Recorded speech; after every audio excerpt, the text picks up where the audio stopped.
Hi, I'm Kat Corbett. This is KROQ Local Commute. We have George Clanton and Nick Hexum in their respective abodes doing this lovely Zoom chat of your collaborative album. Well done. Having us.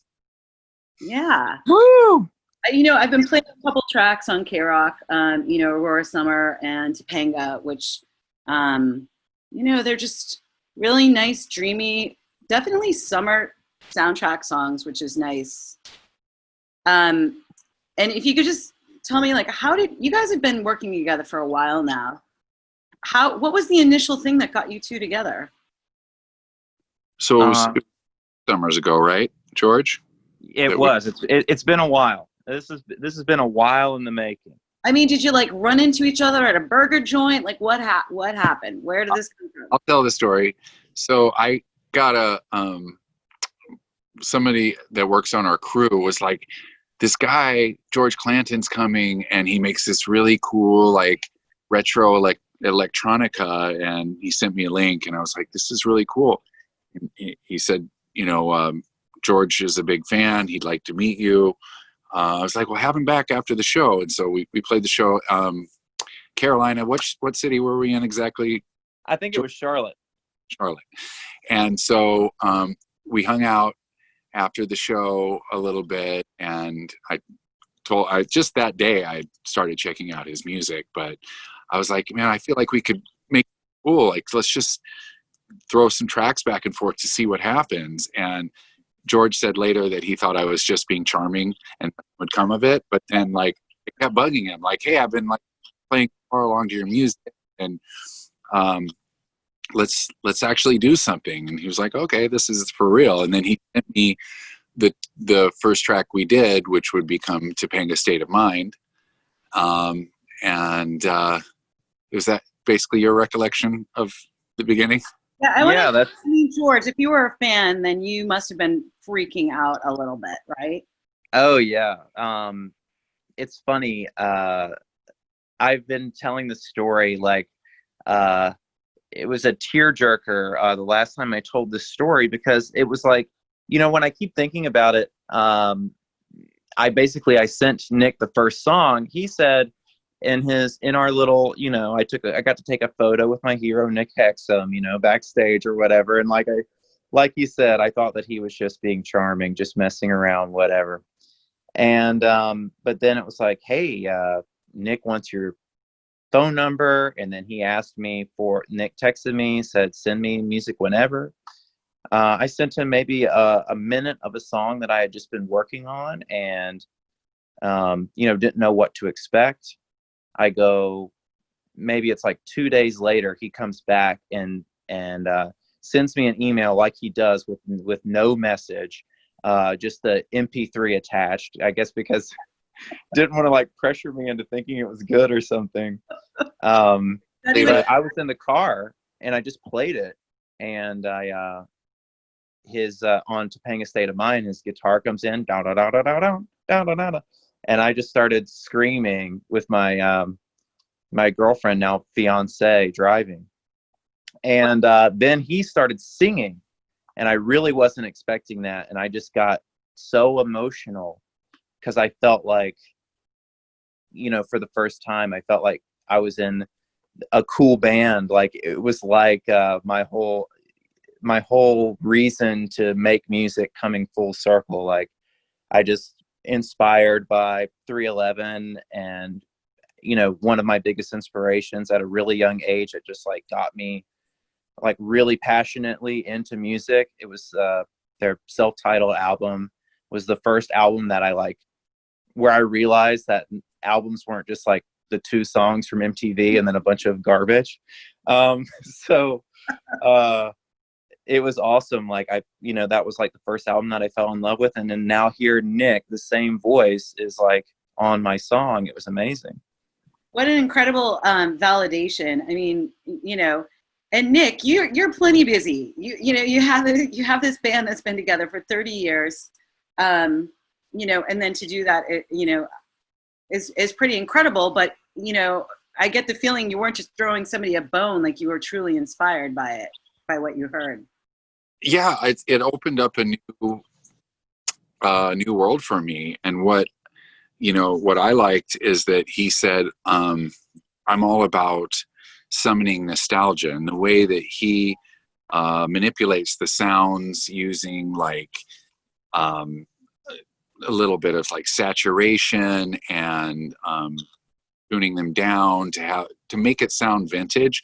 So when he told me I'm all about summoning nostalgia, then that gave me a lane to sing about, like where I'm talking about the rusted out Corolla that I used to drive around in high school, shenanigans that I would get in, and just like formative.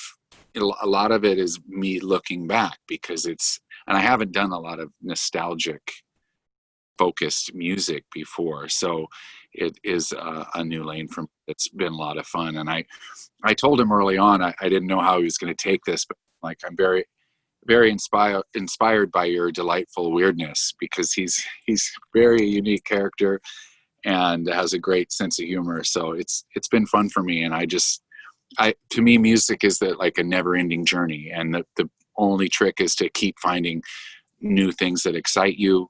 And so this has been something that got me pretty excited. You mentioned nostalgia. I hear. I don't know about you guys, but there was a.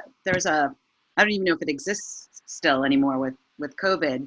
Blipsy Barcade, which has just like all these vintage arcade games that we'd go to once in a while. And this was like, when I started listening to the music, I was like, oh, this just makes me feel like I'm in that room with like, all the Pac-Man and Asteroids and Galaga. And I just, that kind of vibe to it.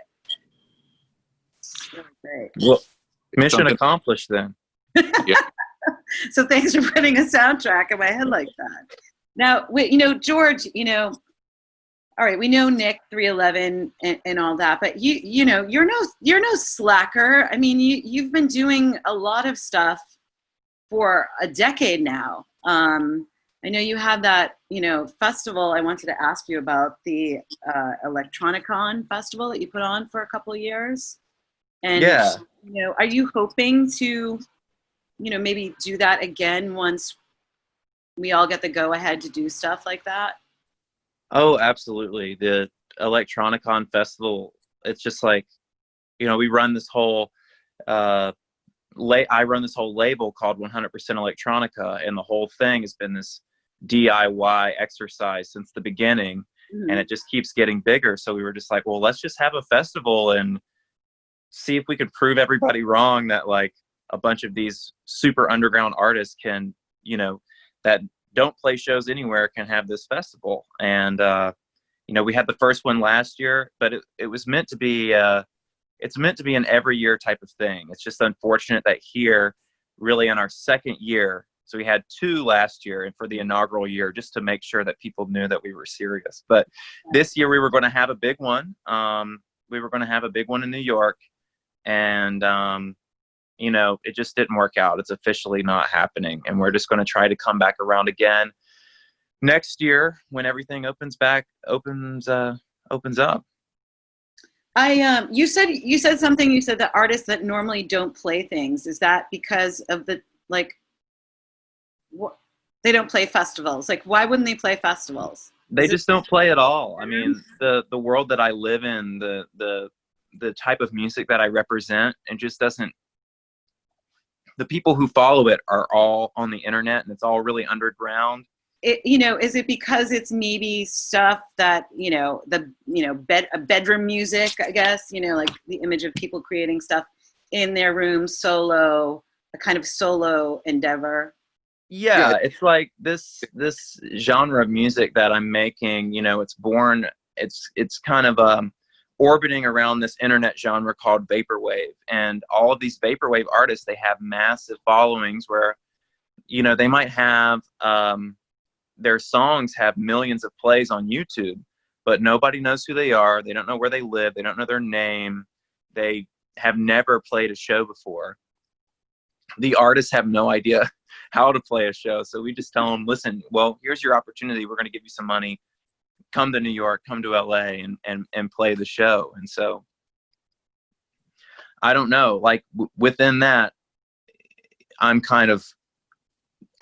within that scene, I'm the closest thing to being, you know, in the music, recognized by the music industry. And as we all know how underground I am, you know, so it's even more underground than that. I love that you're like paired with somebody who has spent his entire life playing out, you know, it's like these two worlds colliding. It's kind of amazing, Nick. Like, Totally. Yeah. I love going to Electronicon because you could just see how, I mean, it was kind of like a convention of it's just such eclectic people that you could see it was just like they were delighted to be there because it wasn't normally a live music place, but I mean, the crowd went off. Like it was a very energetic scene, but it wasn't like, you know, a bunch of jocks or anything. It was very eclectic mix of people, and it's very diverse and inclusive. It was definitely like a love vibe going on there. So, well, that's cool because that goes along with I think your crowds at 311. I think that's a very similar vibe in that sense. So that's great. I'm really sorry you guys don't get to have like a listening party or a launch show or anything. That really sucks right now. You know. It's weird. Yeah, it's a weird time.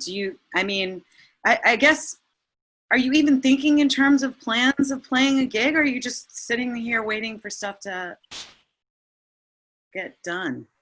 With live up in the air right now, you know, we don't know when it's going to be allowed. So there's, you know, a bit of like mild depression of just like, who knows how long we're just going to be sitting on our hands. But, if this was 20 years ago and there was no, you know, strong internet connected, then I think that the mental health of people in general would be really tough, because at least we can stay somewhat connected if we're not together in person, but also uncertain. Yeah, I mean, I tweeted the other day, I was like, I miss going to shows and staring at the backs of tall guys who stand in front of me, and I really mean that. I would like kill for that right now, you know? Oh my God. Excuse me. Yeah. Well, I don't want to keep you much longer. I just wanted to say congratulations. If there's anything, you know, we're going to post the videos that we have from the George Clanton, Nick Hexum album that are available.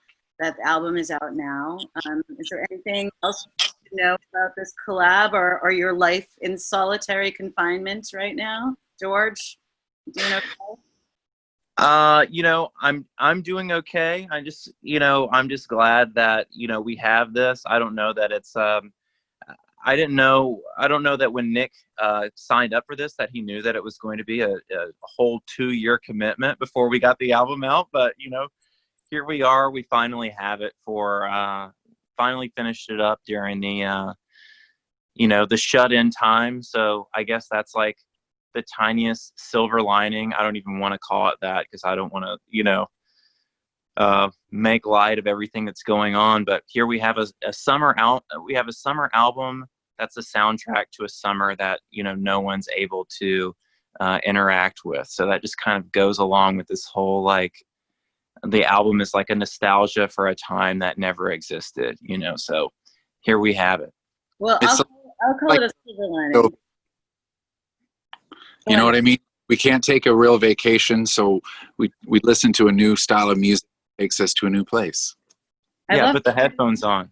I love that, you know, Knicks fans are going to get this other thing going on, you know, and be able to maybe go down that road. But I would call it a silver lining. I'm trying to find some positive stuff in the middle of all this. Yeah, we've got to. Productivity. I mean, I've cleaned the hell out of my house. I know. It looks great. Or looked better. You know, decluttering and stuff. So I'm just taking what I can from this experience, trying to make it positive. And I think the album is definitely a good step for all of us. So next, you know, the next closet I clean, I'm putting on the George Clanton Nick Hexum album.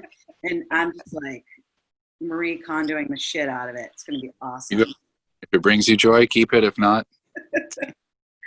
Thank you guys so much for jumping on the chat today. And I hope you have a beautiful rest of your summer indoors. Thanks so much for having us. I really appreciate it. See you guys later. George, see you later. Bye, George. Bye, Nick.